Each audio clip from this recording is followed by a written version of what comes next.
Bismillahirrahmanirrahim. Dear students, Assalamu alaikum. We are discussing acid-base chemistry and our today's topic is buffer solution.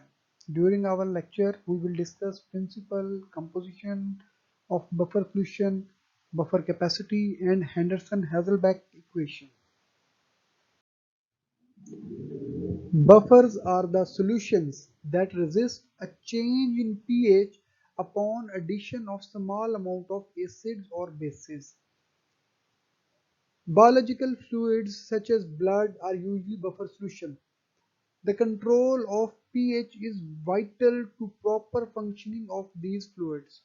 So जो buffer solutions हैं ये ऐसे solutions होते हैं कि अगर उनमें एसिड या बेस डाल भी दिया जाए लिमिटेड अमाउंट में तो भी उनकी पीएच चेंज नहीं होती। जैसे कि अगर किसी सॉल्यूशन में हम एसिड डाल दें तो उसकी पीएच कम हो जाएगी और अगर बेस डाल दें तो उसकी पीएच 7 से ज़्यादा हो जाएगी, पीएच बढ़ जाएगी। तो लेकिन इस पीएच को रेजिस्ट करना भी बाज़ औक़ात बहुत ज़्यादा ज़रूरी होता है। कुछ रिएक्शंस ऐसे होते हैं जो किसी ख़ास पीएच पर होते हैं, तो उस पीएच को कंट्रोल करने के लिए हम बफर सॉल्यूशंस डालते हैं। उसमें बफर जो है उसको ऐड अप कर दिया जाता है ताकि उनकी पीएच में चेंज ना हो। तो ब्लड उसकी वेरी आइडियल एक एग्जांपल है कि ब्लड की जो पीएच है वो मेंटेन होती है 7.4 पे।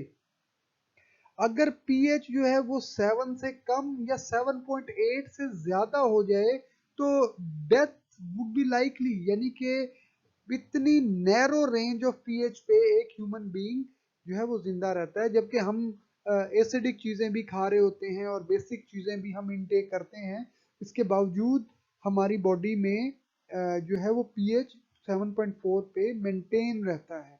और इसकी वजह ये है कि जो ब्लड है that is very ideal buffer. इसी तरीके से जो बफर सॉल्यूशंस हैं they are very important in laboratory biology, biological and soil sciences, medicine, nutrition and clinical analysis. अब बफर सॉल्यूशंस को बनाया कैसे जाता है? What is the composition of buffer solution? हम बफर सॉल्यूशंस में कुछ एसिडिक स्पीशीज भी डालते हैं और कुछ बेसिक स्पीशीज भी डालते हैं। इससे क्या होता है कि अगर हम जो सॉल्यूशन है जिसकी हम पीएच को मेंटेन रखना चाहते हैं, अगर उसमें थोड़ा सा एसिड ऐड अप किया जाए तो जो बफर उसमें प्रेजेंट है उसकी बेसिक स्पीशी उस एसिड की स्पीशी से रिएक्ट कर ले, ताकि जो एसिड हमने बाहर से डाला है वो उस सॉल्यूशन की पीएच को कम ना कर सके। इसी तरीके से अगर किसी भी सॉल्यूशन में बेस डाली जाए तो अगर उस सॉल्यूशन में पहले से बफर सॉल्यूशन भी मौजूद है तो वो उस बेस की स्पीशी के साथ वो एसिड रिएक्ट कर लेगा और वो न्यूट्रलाइज कर देगा उस बेस को जो हमने बाद में डाला है।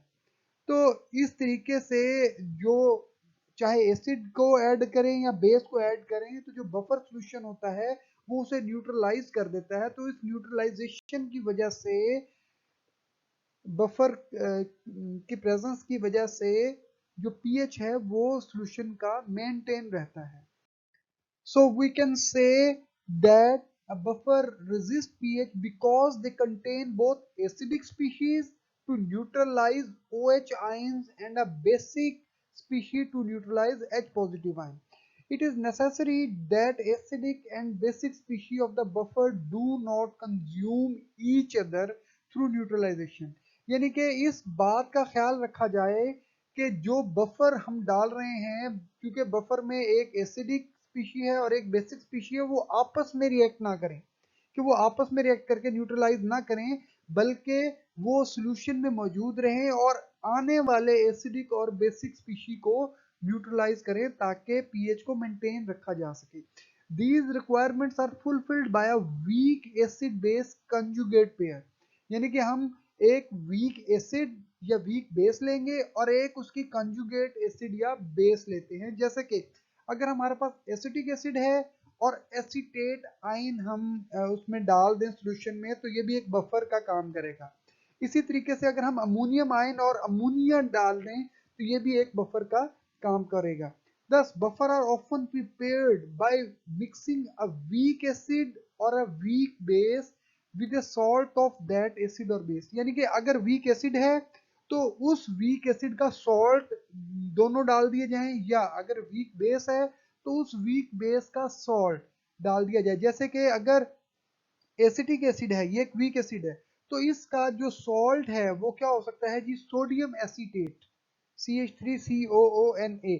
तो ये एसीटेट आयन को रिलीज करेगा, और एसिटिक एसिड और सोडियम एसीटेट ये मिलके एक बफर बना लेंगे जो कि वीक एसिड और उसके कंजुगेट बेस का बफर होगा।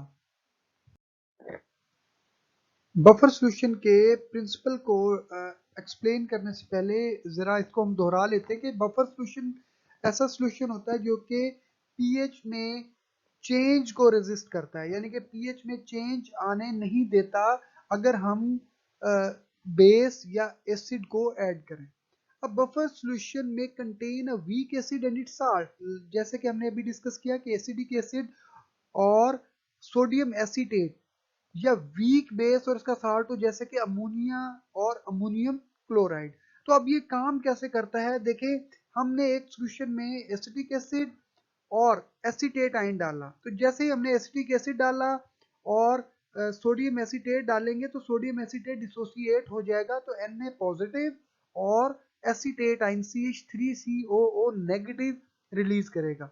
अब अगर हम इस सॉल्यूशन में, जैसा कि इस डायग्राम में दिखाया गया है, कोई थोड़ा सा एसिड ऐड करते हैं H पॉजिटिव, तो जैसे ही एसिड ऐड होगा तो जो एसीटेट आयन है CH3COO नेगेटिव, ये उस एसिड के H पॉजिटिव से रिएक्ट करके एसिटिक एसिड बना लेंगे जो कि वेरी वीक है। तो वेरी वीक होने की वजह से जो पीएच ऑफ द सॉल्यूशन है उस पर फर्क नहीं पड़ेगा। इसी तरीके से अगर हम बफर सॉल्यूशन में कोई बेस ऐड करते हैं तो क्या होगा कि एसिटिक एसिड जो है वो उस OH नेगेटिव से रिएक्ट करके उसको न्यूट्रलाइज कर लेगा और एसीटेट आयन और वाटर बना लेगा। अब एसीटेट आयन जो है वो वीक बेस है, जिसकी वजह से जो सॉल्यूशन है उसकी पीएच पे फर्क नहीं पड़ेगा। These are some methods to prepare the buffer solution and the measurement of pH। अगर हम बफर सॉल्यूशन की कैरेक्टरिस्टिक्स को समराइज करें तो हम क्या कह सकते हैं, number one, it has a definite pH, यानी कि जो भी बफर सॉल्यूशन होगा उसकी एक खास पीएच होगी और वो उस पीएच को मेंटेन रखेगा। It's value does not alter either on keeping for a long time और ऑन डिल्यूशन, यानी कि हम काफी अरसा तक उस सॉल्यूशन को रखें या हम उस सॉल्यूशन को मजीद डाइल्यूट करते जाएं तब भी उसकी पीएच पे फर्क नहीं पड़ेगा। And number third is it's pH value is very slightly Altered, यानी कि अगर हम एसिड और बेस ऐड भी करें तब भी उसकी पीएच में इतना ज्यादा फर्क नहीं पड़ेगा।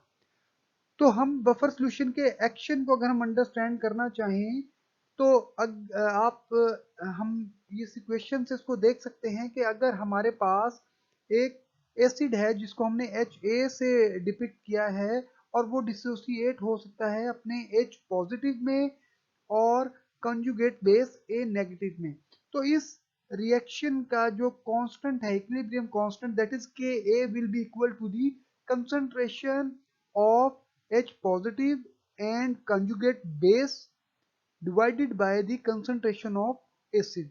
अगर हम इस इक्वेशन को सॉल्व करें तो हमें ये इक्वेशन हासिल होती है, the concentration of H positive ion will be equal to the Ka, which is equilibrium constant, into the concentration of acid or undissociated species divided by the concentration of conjugate base of the species।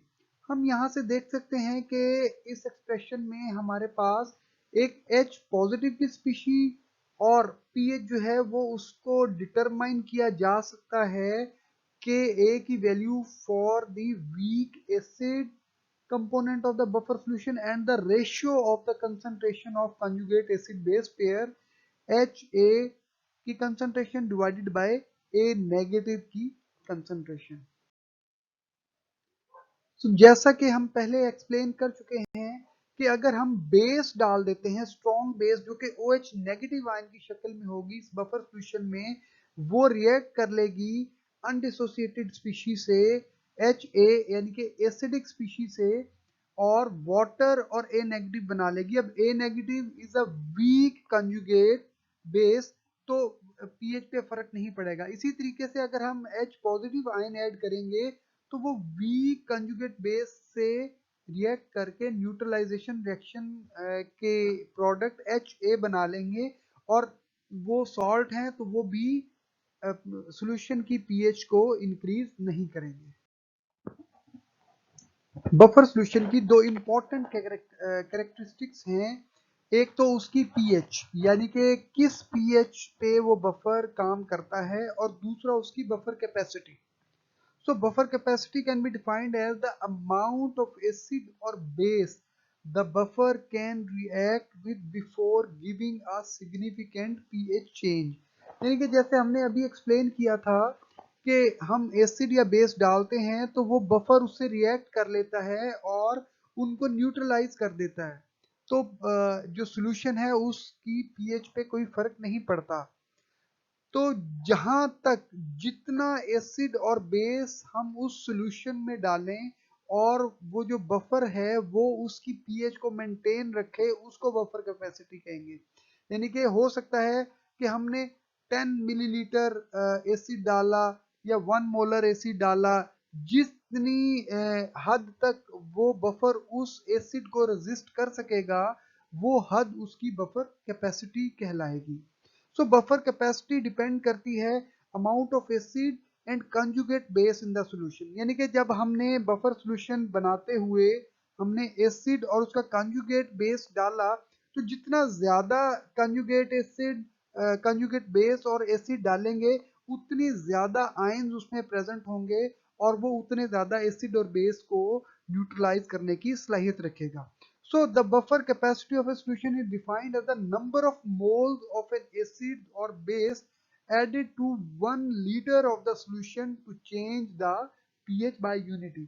यानी कि buffer capacity को हम ऐसे define कर सकते हैं कि acid या बेस के कितने मोल 1 लीटर सॉल्यूशन में ऐड किए जाएं कि उसकी पीएच बाय 1 इंक्रीज हो जाए। यानी कि अगर पीएच 5 है तो पीएच 6 करने तक कितना एसिड और बेस के मोल डाले जाएं 1 लीटर बफर सॉल्यूशन में कि उसकी पीएच में ये चेंज आ जाए।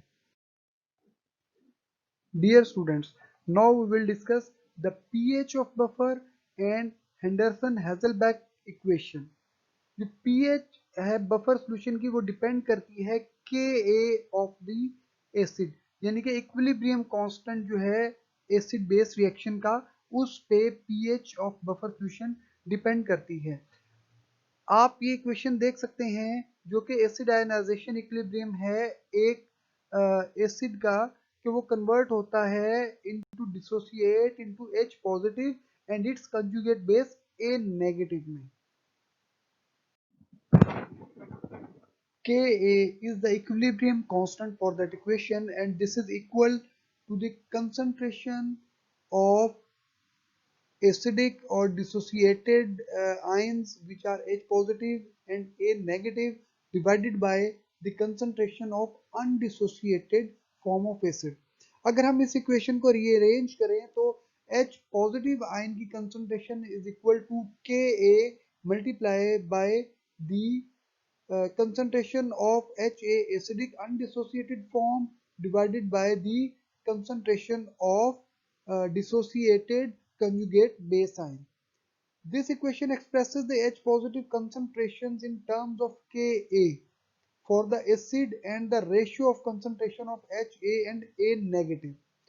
This equation was derived from the equilibrium constant। यानी कि ये एट द इक्विलिब्रियम, चूंकि ये इक्वेशन है तो हम कह सकते हैं कि ये इक्वेशन इक्विलिब्रियम कांस्टेंट से डिराइव की गई है। So the concentration of HA and A negative should be the equilibrium values. तो हम ये कह सकते हैं कि जी HA और A नेगेटिव ये इक्विलिब्रियम वैल्यूज हैं if concentration of HA and A negative are approximately equal, क्योंकि इक्विलिब्रियम पे इन दोनों की वैल्यूज तकरीबन इक्वल हो जाएंगी। So the hydrogen ion concentration of the buffer is approximately equal to Ka.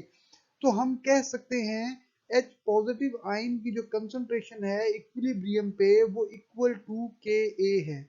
अगर हम दोनों साइड्स के लेफ्ट हैंड साइड और right hand side of the equation का नेगेटिव लॉग ले लें तो ये इक्वेशन कुछ इस तरीके से बनेगी कि negative log of H positive will be equal to negative log of Ka into concentration of Ha divided by concentration of A negative और इस ये इक्वल हो जाएगी माइनस लॉग ऑफ Ka क्योंकि H पॉजिटिव आयन की concentration हमने कहा कि अप्रोक्सीमेटली इक्वल है Ka के, तो minus log Ka minus log concentration of Ha divided by the concentration of A negative।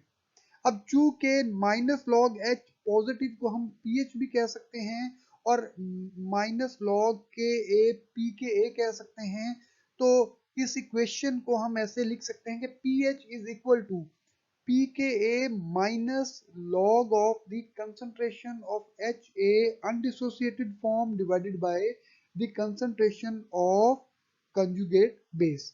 सो ये इक्वल है P K A plus log of concentration of dissociated or conjugate base divided by the concentration of undissociated form acid HA। So इस equation को हम ऐसे भी लिख सकते हैं कि pH is equal to pKa plus log of concentration of base divided by the concentration of acid। ये इक्वेशन हेंडरसन हैजलबैक इक्वेशन कहलाती है और ये इक्वेशन रिलेट करती है pH of the buffer for the different concentration of conjugate acid base pair, यानी कि जितनी कंसंट्रेशन है कंजुगेट बेस और एसिड के पेयर की उसको pH के साथ ये रिलेट करती है।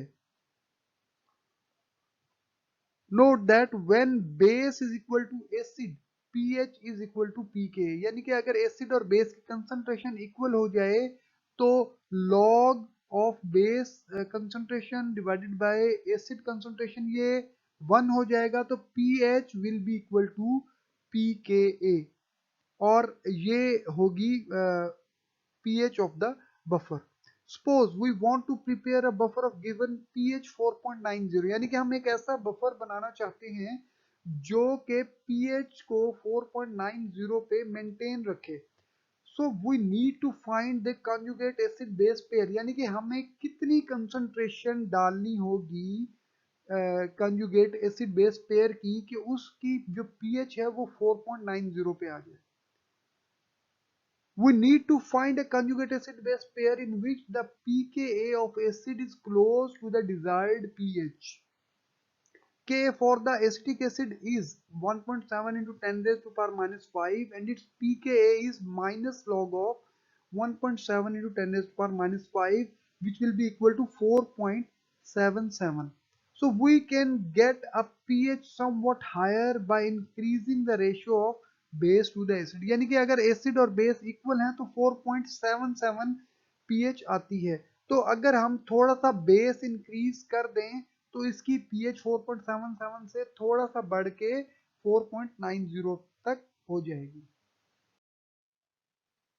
डियर स्टूडेंट्स, हम यहाँ पे एक एग्जांपल करते हैं, एक क्वेश्चन सॉल्व करते हैं। The question is what is the pH of a buffer, यानी कि बफर सॉल्यूशन की हमने pH फाइंड करनी है। That is 0.12 molar in lactic acid, यानी कि एक बफर सॉल्यूशन बनाया गया है लैक्टिक एसिड और इसका जो सॉल्ट है दैट इज सोडियम लैक्टेट उसका। तो लैक्टिक एसिड की कंसंट्रेशन 0.12 मोलर है और सोडियम लैक्टेट की जो कंसंट्रेशन है 0.10 मोलर है और लैक्टिक एसिड की जो Ka वैल्यू है दैट इज 1.4 into 10⁻⁻⁴। तो हमने pH of the buffer solution find करनी है। तो इसके दो मेथड्स हैं। तो पहला मेथड क्या है जी, the equation for the acid ionization of lactic acid is, तो ये इक्वेशन है जिसमें लैक्टिक एसिड डिसोसिएट होता है H पॉजिटिव और इसका कंजुगेट बेस CH3H5O3 नेगेटिव में। अगर हम इनिशियल कंसंट्रेशन देखें इस सॉल्यूशन की तो हमारे पास जो एसिटिक एसिड है दैट इज 0.12 मोलर, और H पॉजिटिव जो है वो स्टार्ट में 0 मोलर है, और उसका एसीटेट आयन जो है वो 0.10 मोलर है। ये गिवन कंसंट्रेशन है। सो जब ये रिएक्शन होता है या जब बफर सॉल्यूशन बनता है तो इसमें क्या चेंज आती है, इसके जो एसिडिक लैक्टिक एसिड है उसके अंदर क्योंकि H पॉजिटिव उससे निकल रहा है तो उसमें कुछ X मोल्स की कमी होती है। अब X क्या है जी? हाइड्रोजन, H पॉजिटिव आयन जो निकल रहा है, तो इसमें से -X मोल हो रहे हैं, तो H पॉजिटिव की चूंकि +X मोल हो रहा है तो जो लैक्टेट आयन है इसमें +X मोल एड अप हो रहे हैं। यानी कि एट इक्विलिब्रियम, क्योंकि स्टार्ट में कंसंट्रेशन लैक्टिक एसिड की 0.12 मोलर थी तो उसमें से X मोलर निकल गए। इसी तरीके से जो आयन था लैक्टेट आयन, उसके इनिशियल कंसंट्रेशन 0.10 में X मोल एड अप हो गए। तो जो इसकी Ka की क्वेश्चन बनती है that is Ka will be equal to the product of concentration of products divided by the concentration of reactants. तो इस Ka की वैल्यू 1.4 इंटू 10 पावर -4 है, और जो प्रोडक्ट ऑफ प्रोडक्ट्स है that is x into 0.10 plus x divided by 0.12 minus x। सो अगर हम assume कर लें कि x बहुत ही स्मॉल है तो 0.10 plus x will be equal to 0.10, और 0.12 minus x will be equal to the 0.12, यानी कि x की वजह से कोई चेंज नहीं आ रहा। तो हम इसी इक्वेशन को कैसे लिख सकते हैं? Ka is equal to 1.4 into 10 raised to power -4 which is equal to x into 0.10 divided by 0.12। तो x will be equal to 0.12 divided by 0.10 multiply by the 1.4 into 10 raised to power -4, और ये answer इसका आता है जी 1.7 into 10 raised to power -4 molar. So H positive ion की concentration हमारे पास आ गई 1.7 into 10 raised to power -4 molar, और हमने जब इसकी pH फाइंड करनी है तो हम इसका नेगेटिव लॉग ले लें H पॉजिटिव आयन कंसंट्रेशन की, तो वो आती है वैल्यू 3.77। तो ये तो अब एक मेथड था pH फाइंड करने का। दूसरा मेथड जो कि वेरी इजी है that is Henderson Hasselbalch equation which is P K is equal to minus log K A, और ये वैल्यू आ जाएगी माइनस लॉग के की वैल्यू गिवन है 1.4 इंटू 10⁻⁴। सो पी के की वैल्यू आ गई 3.85। अब Henderson Hasselbalch equation is pH is equal to pK plus log of base sign concentration divided by acid concentration।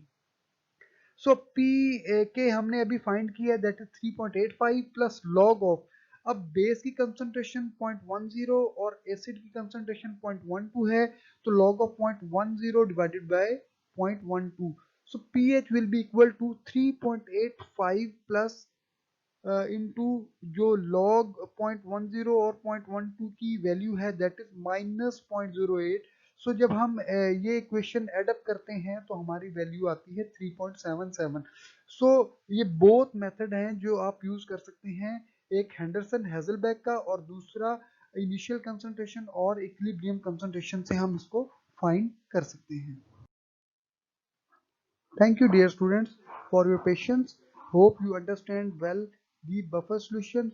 If you have any question, you can please email me or send me the message regarding the question. Thank you.